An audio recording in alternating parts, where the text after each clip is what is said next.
السلام علیکم، میں امداد سومرو۔ دو خبریں، ایک ضیاء الحق، ایک عمران خان۔ ایک خبر ہے حامد میر پر مقدمات کے لیے درخواستیں آنا شروع ہو گئی ہیں، اور ایک خبر کہ مطالعہ پاکستان سے نواز شریف کا ذکر غائب کر دینا، 5 سال کے دور کو لاپتہ کر دینا۔ پاکستان میں لوگ تو لاپتہ ہوتے ہی رہتے ہیں،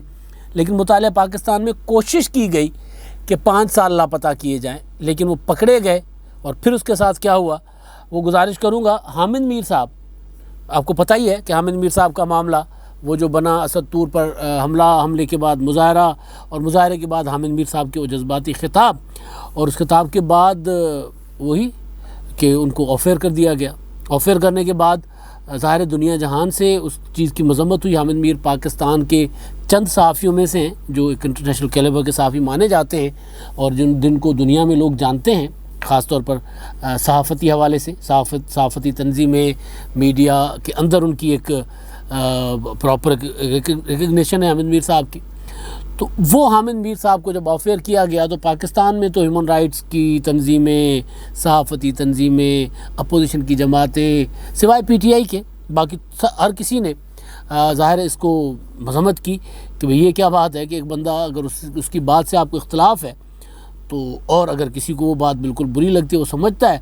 کہ اس کے اوپر کوئی قانونی کارروائی ہونی چاہیے، تو وہ جو متعلقہ لوگ ہیں وہ کر لیں۔ لیکن بہرحال آفر کرنے کے بعد اب ایک پاکستان میں ایک طریقہ پرانا رائج ہے، اور وہ یہ ہے کہ اگر کسی کی بات سے اختلاف ہو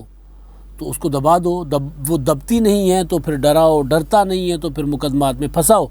اور یہی ہوتا رہا ہے، اسی طرح کے معاملات میں ماضی میں بھی ہوتا رہا، اور اب دوبارہ وہی ہو رہا ہے کہ حامد میر صاحب کے خلاف مقدمہ بازیاں شروع ہو گئی ہیں، یعنی درخواستیں آنا شروع ہو گئی ہیں۔ اور کچھ وہ لوگ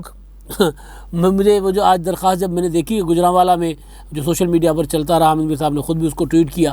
کہ گجرانوالہ میں کسی نے درخواست دی ہے، حامد میر صاحب کے ان کے جذبات کو مجروح کیا ہے، اور حامد میر صاحب نے پاکستان کے خلاف بات کی وغیرہ وغیرہ، وہ جس طرح کا کانٹینٹ ہوتا ہے اس طرح کے معاملے میں۔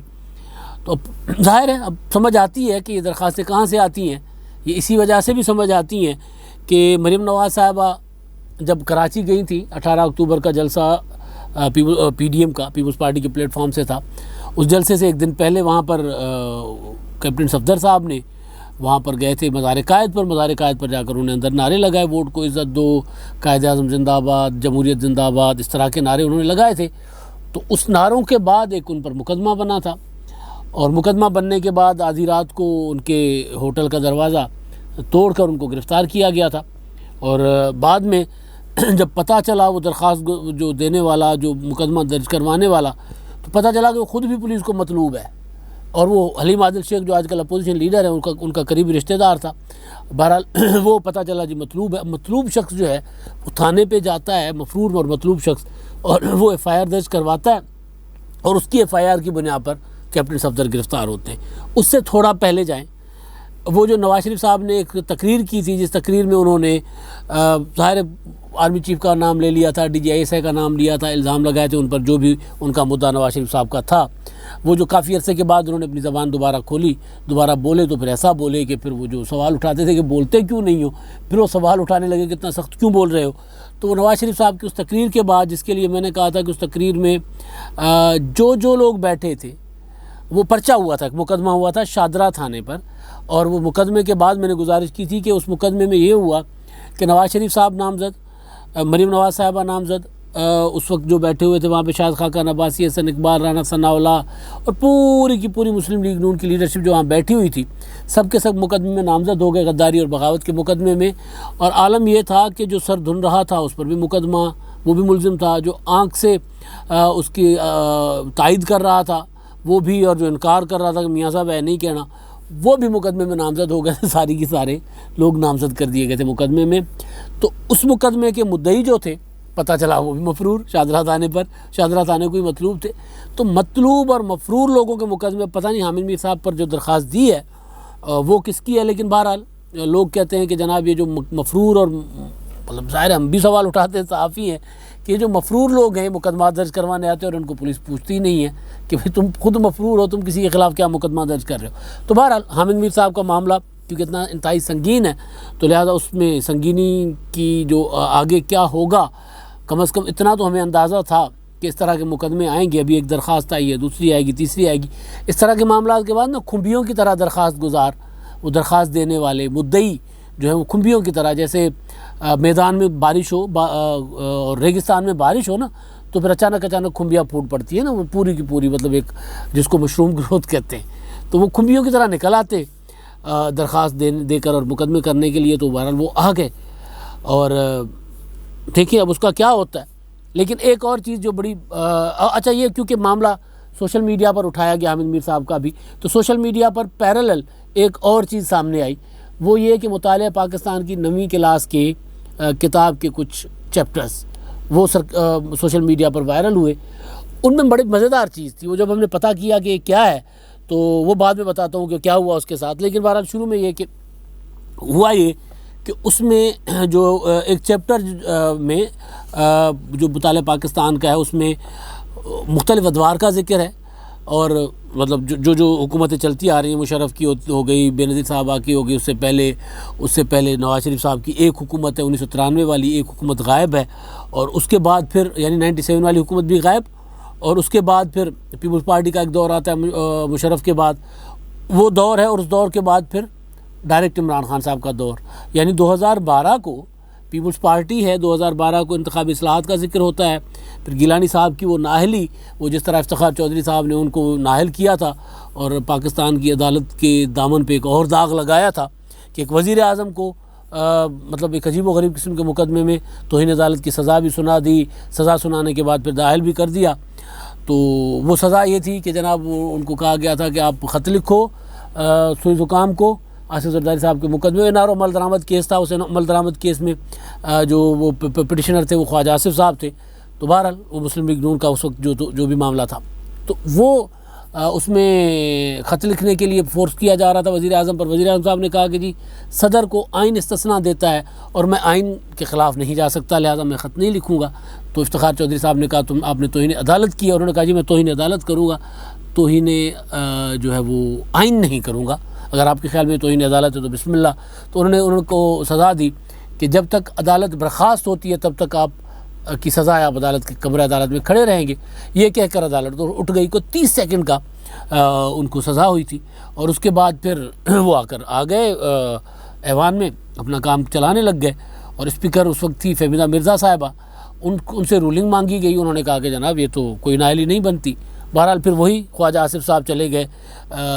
عدالت, اور انہوں نے جا کر افتخار چودھری صاحب سے رولنگ لے لی. رولنگ یہ فیصلہ یہ لیا کہ جناب یہ تو 5 سال کے نااہل ہیں. تو وہ والا جو نااہلی والے جو مقدمہ ہے اس کا ذکر, اور اس کے بعد نواز شریف کا ذکر ہونا تھا, نواز شریف کا ذکر ہی غائب. اس کے بعد ڈائریکٹ عمران خان صاحب پر. میں یہ سوچ رہا تھا کہ یہ جو حامد میر صاحب کا معاملہ ہے, حامد میر صاحب کا معاملہ وہ میڈیا ڈیولپمنٹ اتھارٹی آرڈیننس جو ہے وہ تو اس کے ساتھ جوڑتا ہے, کیونکہ ابھی وہ آرڈیننس آیا نہیں, لیکن اس سے پہلے میڈیا میں پر دھاگ بٹھانا شروع ہو گئے ہیں. تو وہ ظاہر ہے وہی قانون وہ جو ضیاء-ال-حق کے زمانے میں ہوا کرتا تھا وہ اسی طرح کیا گیا حامد میر صاحب والے معاملے میں. اور ضیاء-ال-حق کے زمانے میں کیا ہوتا تھا کہ وہ ہمارے بڑے جو ہوتے تھے, میرے چچا, ان کے دوست ڈاکٹر حمید سومرو, ڈاکٹر جمن سومرو, ڈاکٹر عبدالستار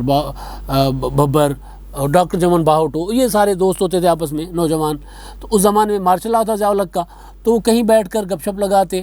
آپس میں, یا لوگوں کو ان کے حقوق کے مطابق بتاتے کہ بھائی جمہوریت کا فائدہ کیا ہوتا ہے, مارشل لا کتنی خطرناک ہوتی ہے, ہاریوں کے حقوق کیا ہیں, طلباء کے حقوق کیا ہیں,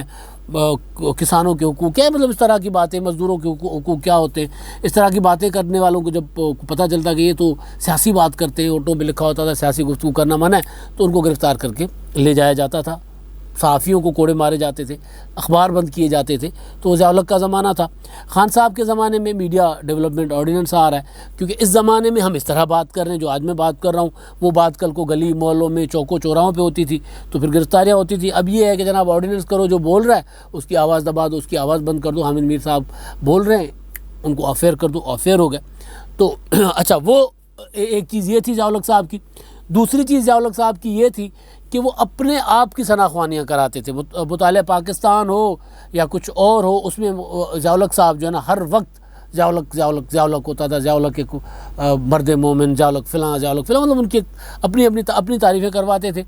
اور مطالعہ پاکستان میں آج بھی جو مطالعہ پاکستان پڑھایا جاتا ہے، کچھ عرصہ پہلے میں نے دیکھا کہ ایک کتاب نویں جماعت کی کتاب میں مطالعہ پاکستان میں ایوب خان کے دور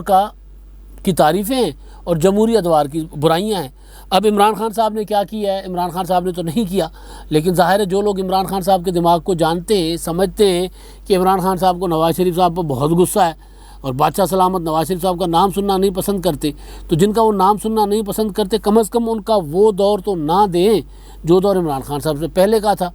کیونکہ فوری جو کمپیئر ہوتا ہے بندہ کرتا ہے آج سے پہلے پچھلے دور سے اور آج کے دور سے، بہت پیچھے تو لوگ جاتے نہیں ہیں، تو وہ دور ہی غائب کر دو۔ اور وہ دور غائب کیوں کرو کہ نواز شریف صاحب کے اوپر ہم بار بار تنقید کرتے ہیں، ان کی پرائرٹیز پر تنقید ہوتی ہے، لیکن یہ حقیقت ہے کہ سی پیک جس کی بنیاد آصف زرداری صاحب نے رکھی، اس کو نواز شریف صاحب نے عملی جامہ پہنایا، اس کے بعد موٹر ویز بنے، بجلی گھر بنے،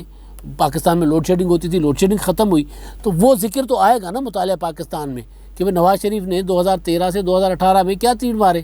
کیا کیا، غلطیاں بھی آئیں گی اور ان کے کام بھی آئیں گے، ان کی خامیاں بھی آئیں گی، ان کی برائیاں بھی ہوں گی، لیکن کچھ دور آئے گا تو عمران خان صاحب نے کہا برائی بھی نہ کرو، برائی خیر ہے، برائی میں کرتا رہتا ہوں۔ وہ سوچا گیا ہوگا کہ خان صاحب اگر ہم یہ دے دیں گے نواز شریف صاحب کا دور، تو اس دور میں یہ اتنے بڑے بڑے پروجیکٹس ہیں وہ دینے پڑیں گے، تو لہٰذا کھا جاؤ، ورنہ عمران خان صاحب ناراض ہوں گے، وہ برائیاں وہ یہ کہیں گے کہ جناب آپ کو کیا ضرورت تھی، برائیاں بھی نہ دو، اچھائیاں بھی نہ دو، برائیاں تو میں ویسے ہی کر رہا ہوں۔ تو وہ دور پورا کا پورا ایک چیپٹر اس کا جو کتاب کا وہ چیپٹر غائب ہو گیا۔ اب وہ چیپٹر میں یہ نواز شریف صاحب کا 5 سال غائب ہو گئے، اس کے بعد جب چیزیں سامنے آنا جو پتہ چلا کہ یار یہ کیا ہو گیا، 5-6 ماہ پرانی بات ہے، تو پھر وہ چیپٹر ہی غائب کر دیا گیا مطالعہ پاکستان سے۔ نویں جماعت کے جو تھا مطالعہ پاکستان کا وہ تھا 1 سے 4 تک، اور اس کے بعد تھا 10ویں میں تھا 1 سے 5 تک، تو 5واں چیپٹر نکال دیا جس میں یہ سارا کچھ تھا۔ نکال اس لیے دیا کیونکہ نواز شریف کا دور اس میں تھا اور وہ دور انہوں نے وہ غائب کر دیا، دور غائب کر دیا، تو لوگوں نے سوال اٹھائے، پڑھانے والوں نے کہ یار یہ کیا بات ہے، تو پھر وہ غائب ہو گیا۔ اور اس کے بعد جو ہے وہ 10ویں کا جو مطالعہ پاکستان ہے، 6 سے 10 چیپٹر 6 سے چیپٹر 10 تک اس میں شامل کر دیا گیا، باقی ایک چیپٹر بیچ میں غائب ہے، ابھی پڑھایا جا رہا ہے چیپٹر 1 سے 4 اور چیپٹر 6 سے 10۔ وہ جو 5واں چیپٹر جس میں نواز شریف صاحب کو غائب کیا تھا وہ چیپٹر غائب ہو گیا ہے، اب وہ چیپٹر اگلے سال کے لیے تیار کیا جا رہا ہے، وہ اس میں شامل ہوگا۔ تو یہ مطلب ایک ہوتا ہے نا کہ بھائی وہ بادشاہ کا موڈ تھا نا، تو لوگوں نے سمجھا، جو لکھنے والوں نے، وہ جو درباری ہوتے ہیں انہوں نے سمجھا کہ بادشاہ سلامت کا موڈ ہے، بادشاہ سلامت کو نواز شریف صاحب اچھے لگتے نہیں ہیں، ہم نے اگر نواز شریف صاحب کو اس میں ڈال دیا تو بادشاہ سلامت ضیاء الحق صاحب کی طرح برا نہ مان جائے، جس طرح ضیاء الحق صاحب کو بھٹو کا نام اچھا نہیں لگتا تھا نا، اخبار میں اگر وہ کسی بھی بھٹو کا نام ہو، بھٹو تو کاسٹ ہے، برادری ہے، کسی بھی بھٹو کا، ذوالفقار علی بھٹو نہیں، کوئی بھی بھٹو، سکندر بھٹو، امداد بھٹو یا نوشیروان بھٹو، کوئی بھی بھٹو ہوتا تھا تو وہ اخبار میں کاٹ دیا جاتا تھا کہ یار یہ بھٹو اس کے ساتھ لگا ہوا ہے، تو اگر رجیم کو پتہ چلا، ضیاء الحق صاحب کو پتہ چلا تو ہماری تو شامت آ جائے گی، لہٰذا وہ خبر جس میں کوئی نام ہوتا تھا بھٹو، کوئی بھی بھٹو ہوتا تھا، وہ نکال دی جاتی تھی۔ تو اب یہ والے لوگ بھی جو اب جو درباری ہیں کتابیں لکھنے والے، یکساں نظام تعلیم والے، انہوں نے درباریوں نے سوچا ہوگا کہ یار عمران خان صاحب کو تو نواز شریف اچھے لگتے نہیں ہیں، تو لہٰذا ان کا ذکر جو ہے نا کم از کم ایک ریسنٹ ذکر تو غائب کر دو، تو انہوں نے وہ چیپٹر میں غائب کر دیا، بعد میں چیپٹر ہی غائب ہو گیا۔ یہ عالم ہے مطالعہ پاکستان کا۔ ویسے بھی آپ سوچیں نا ذرا، پڑھے لکھے لوگوں کے ساتھ جو واقعتاً تاریخ کا مطالعہ کیا ہے جنہوں نے، ان کے سامنے آپ اگر بات کریں مطالعہ پاکستان تو ہنسا نکل جاتا ہے ان کا، کہ مطالعہ پاکستان میں جو پڑھایا جاتا ہے وہ زیادہ تر حکمرانوں کی شناخانیاں ہوتی ہیں، اس وقت کے حکمران کی، یا پھر تاریخ کو غلط کر کے مسخ کر کے پڑھایا جاتا ہے ہمارے بچوں کو، اور یہ مطلب کوئی آج کی بات نہیں ہے، شروع سے یہی چلا آ رہا ہے۔ عمران خان صاحب نے کو راضی کرنے کے لیے لکھنے والوں نے وہ کیا کہ جناب نواز شریف صاحب کا وہ 5 سال غائب کر دے، وہ 5 سال غائب کرتے کرتے چیپٹر 5 غائب ہو گیا۔ اب آخر میں جی ہمارے جو مہربان اپنی آراء سے آگاہ کرتے ہیں، ویڈیوز پر کمنٹ کرتے ہیں، ان کا ذرا ذکر ہو جائے۔ طارق محمود صاحب ہیں، وہ کہتے ہیں پیپلز پارٹی کی قیادت کو پنجاب میں پارٹی کو منظم کرنے کے لیے مکمل توجہ دینی چاہیے۔ بالکل جی، 100% متفق، پیپلز پارٹی کی قیادت بھی متفق ہوگی اس پر، توجہ دیتی ہے، نہیں دے پا رہی، بس نہیں چل رہا، کرنا نہیں چاہتے ایک الگ چیز ہے، لیکن اس بات سے متفق وہ بھی ہوتے ہیں جب بھی ان سے بات ہو، کیونکہ ان کو بھی پتہ ہے کہ بھائی جان اسلام آباد وایا لاہور سے ہو کر جاتا ہے، بندہ جہاں سے بھی آئے گا نا، اسلام آباد وایا لاہور وایا جی ٹی روڈ سے ہو کے جاتا ہے. جب تک پنجاب میں پیپلز پارٹی کو ووٹ نہیں ملے گا، پنجاب سے پیپلز پارٹی 40-50 سیٹیں نہیں لے گی، تو پھر مرکز میں حکومت بننا پیپلز پارٹی کے لیے ممکن نہیں ہوگا. پھر سندھ تو بے شک پورا کلین سویپ کر کے بھی آ جائے نا، کراچی سے لے کے کشمور تک ساری کی ساری سیٹیں لے بھی لے، تو بھی جب تک پنجاب سے نشستیں نہیں ملتی، پنجاب سے 25-30-40 سیٹیں نہیں لیتی پیپلز پارٹی، تب تک حکومت نہیں ملے گی. یہ تو ان کو بھی پتہ ہے. تو طارق محمود صاحب بالکل مشورہ آپ کا ٹھیک ہے، شاید مان جائے پیپلز پارٹی کی قیادت، اتفاق ان کو بھی ہے. میاں امجد پرویز صاحب ہیں، وہ کہتے ہیں کہ ایک بات تو ہے کہ عمران نیازی جیسا تابع دار ڈھونڈنے سے بھی نہیں ملے گا محکمہ زراعت کو. عمران خان صاحب کہتے ہیں میں تابع دار نہیں ہوں، اور میاں امجد پرویز صاحب آپ کہہ رہے ہیں کہ عمران خان صاحب جیسا تابع دار ڈھونڈے نہیں ملے گا. ہو سکتا ہے آپ کا تجربہ یہ ہو. ویسے عمران خان صاحب اب وہ جو کل انہوں نے اپنی کہا نا کہ 2023 تک 2023 کی حکومت بھی کے بعد بھی مجھے حکومت دی جائے اور اگلی حکومت بھی میری ہوگی تو پھر ملک ترقی کرے گا، تو اس میں انہوں نے تھوڑا سا دائر اشارہ کیا ہے کہ بھائی میں شہباز شریف اگر آتے ہیں وہ آپ کو سرو کریں گے، میں آپ سے ان سے بہتر سرو کروں گا. تو اب دیکھتے ہیں کہ فیصلہ کرنے والے کیا فیصلہ کرتے ہیں، کس کو زیادہ تابع دار سمجھتے ہیں، کون ان کو زیادہ تابع دار لگتا ہے. اب تک کے لیے اتنا ہی. اللہ حافظ.